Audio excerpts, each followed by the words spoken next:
తప్పదు మన ప్రయాణం ఎటు నుండి చేరునో ఎటు నుండి చాలునో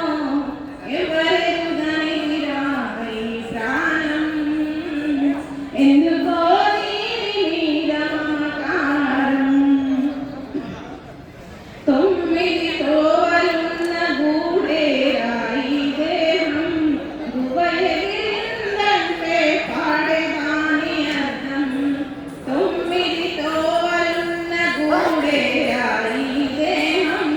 గువ్వెగిరిందంటే పాడేరా దాని అర్థం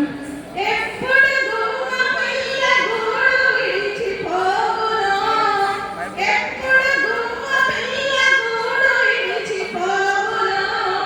ఎక్కడ గూడు కాలు మీద కాలిపోవు ఎటు నుండి చేరునో ఎటు నుండి చాలునో ఎవరెరుగని రాయి ప్రాణం ఎందుకో దీని మీద మమకారం వచ్చేటప్పుడు